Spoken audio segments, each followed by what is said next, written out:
Well, hey y'all. So I apologize if the lighting is sort of off. I'm right by a window, but it is a stormy, stormy day and it's not supposed to clear up anytime soon, so this is the best I can do. I wanted to do a video because I have a bit of a confession as far as planning right now. I am in the middle of a planning slump. I don't know what it is. I've been using my bullet journal system in my Leuchtturm or in other methods of doing bullet journaling for a year now. And I've loved it. I've made a system that works really well for me, but lately I just haven't enjoyed making my weekly spreads. It's more of a chore, something I have to do, than something I'm really enjoying and feel creative doing. And there are a lot of nights, because usually every night I go and do out my next day on my weekly, there are a lot of nights that I don't even do it.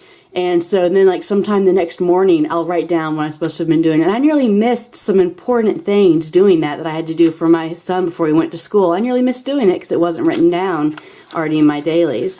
So you can see I've still been doing it. I've been following it. This is for this current week, and I've still been doing it, but there are a lot of things like I haven't done a quote, and I don't even know how long it's been since I've done a quote, which used to be one of my favorite things. But I just haven't cared. I haven't been wanting to do it. Because I did do one there, but there are a lot of months, a lot of weeks that I haven't. I've stopped journaling because in the evenings I'm just tired, and I haven't been wanting to do my planner. I haven't been wanting to grab my journal, and I feel like I just need something that is easier and already done for me. And part of this is also looking ahead to this fall, knowing that I'm going to have a newborn again and 3 kids. I'm taking a term off from grad school, and so things are going to be in some ways a lot less hectic, and in some ways a lot more hectic.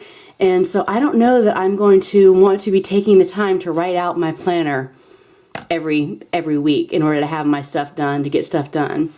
So I started thinking about all the other planning systems I've used since I switched back to a paper planner almost 3 years ago now. And so I wanted to do a quick kind of look through the different systems I've done, and then I want to hear from you. Please write down below suggestions you have, what you think might work, what works for you. I would love links to videos. Because I've been doing bullet journaling, for some reason I have this mental hang up about putting stickers on my Leuchtturm. I don't know why. It doesn't make sense. I know I could. I know a lot of people do. I can't do it for some reason. But I've been missing that. I've been missing the ease of having a sticker that represents something and just being able to stick a sticker down instead of having to write it all out. So I'm thinking, especially by September, I really want to go back to that. I don't know when I'm going to switch things up because I feel awful about abandoning a notebook like 4 months in. I don't like doing that, but I don't know. Anyway, so let me show quickly how I got started. So this was 2014 when I went back to paper planning because nothing was getting done because I wasn't putting stuff on my phone. So I had PRic monthly planner I was doing color coding with all my different pens. Y'all, I was doing it. And then I had PRic weeklies for my weekly spreads. Not a whole lot of stickers, more just decorative, but a lot of color coding and stuff. So I used that through the end of 2014, the PRic inserts this was all in a Filofax if you don't know what these 6 rings are.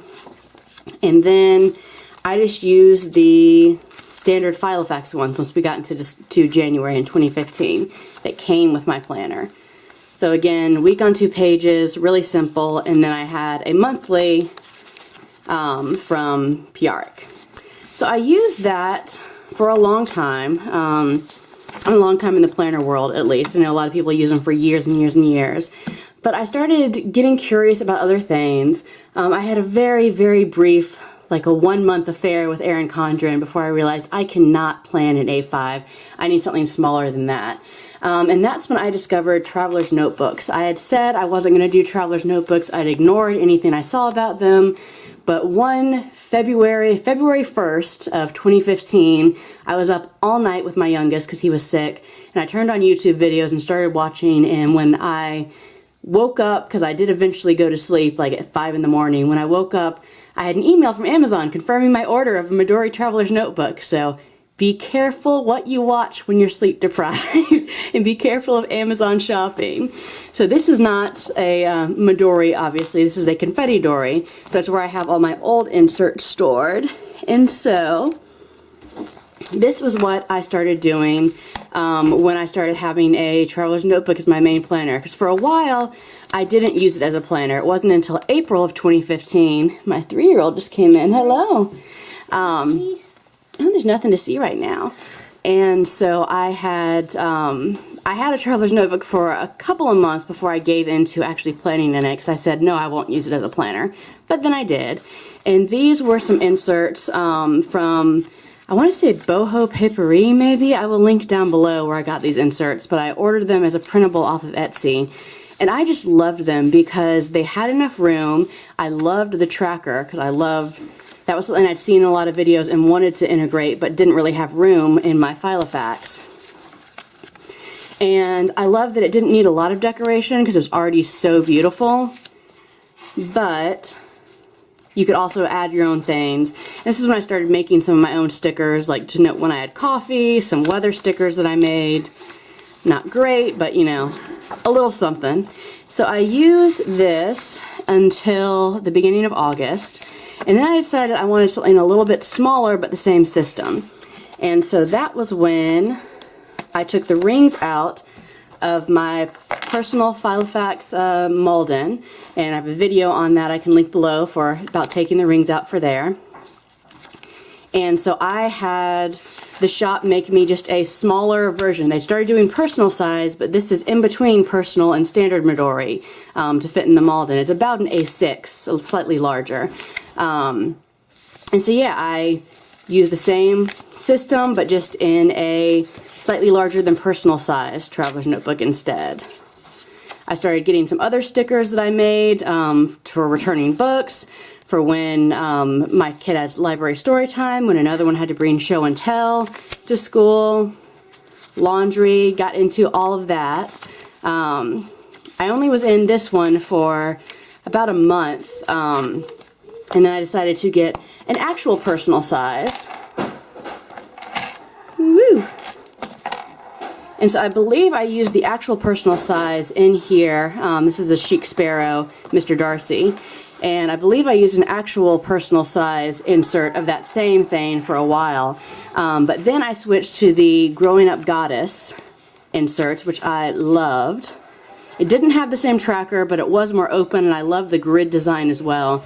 So I just made my own tracker up here. Apologize for the noise in the back room. My son's in the playroom because my office is right off the playroom, and he left the door open. We have more stickers. Same sort of organization, again, just a weekly view. And with all of these, I have a monthly planner that's just the same monthly planner that I use now that I got at the Target dollar spot. So this has gone through all my different traveler's notebooks as my monthly planner. And my bullet journal as well. So I did this for a while. Then I decided to go back into rings for a little while, and I just took the exact same printable insert and punched them and cut them up for rings. So it's the same system, same thing. I started ordering sticker kits off of Etsy. I think these are One Orange Snowflake, I want to say, were some of these kits. Was in rings for a while, until just for a few months, and then I went back into this same insert again and was in here until the start of May, and that's when I started doing my bullet journaling in my first Leuchtturm. And so I ditched all the stickers, started just doing pen and paper. This past fall I went back into a traveler's notebook, but again I was just using the bullet journal system as well. So I just made everything slightly smaller to fit into a personal size traveler's notebook instead of an A5 size Leuchtturm notebook. So I've been doing the bullet journal thing since May 1st of, so I guess slightly 1 week less than a year. And it's worked. My tasks have gotten done, which is what's important. I've enjoyed the simplicity of it. I enjoyed when I was adding collections to it, having it all in one place, and just having one concise book that I don't have to worry about adding anything to. I just need a pen and I'm good to go. But I miss some of the stuff that I have in some of these other planners, mostly just being able to personalize stickers and just popping those down instead of having to write out renew books, library story time. I'm going to be washing diapers every other day, and so rather than having to write that down, it'd be nice to just have a little cloth diaper sticker that I can stick down on there instead. So I'm leaning towards going back to some sort of insert. And I'm not necessarily wed to the ones that I've used before. So if you have one that you think would work really well for me, then definitely please link it down below. Or if you make one or do custom orders or anything like that, I'd love to hear about it. I think I'm going to drop the daily, at least once the baby comes. And especially, I mean, my classes are going to be done for this grad school term, second week of May. I'll be done with all my assignments. And so it's just going to be kid and household stuff from then on. And so it's not as much, not quite as many tasks or appointments, especially once the kids get out for summer. So yeah, give me some ideas. Should I just stick it out at least until the baby comes with my bullet journal? Because I mean, I'm not very far into this one. You can see there's still, maybe you can see it's kind of dark. There's still a lot of room, and obviously I can go back into this. That's the great thing about the bullet journal system, and I've done it in some of my other notebooks as well when I decide to return to a system. But yeah, I don't like dreading planning. I don't like not enjoying it. I don't like putting it off, because that's how things don't get done. That's how my system breaks down. And again, I've been back in paper planning for almost 3 years now, and I've never had a slump like this before. So I need ideas. Help me, YouTube community. Thank you for watching, and I will be sure to update on what I decide. See you next time. Bye.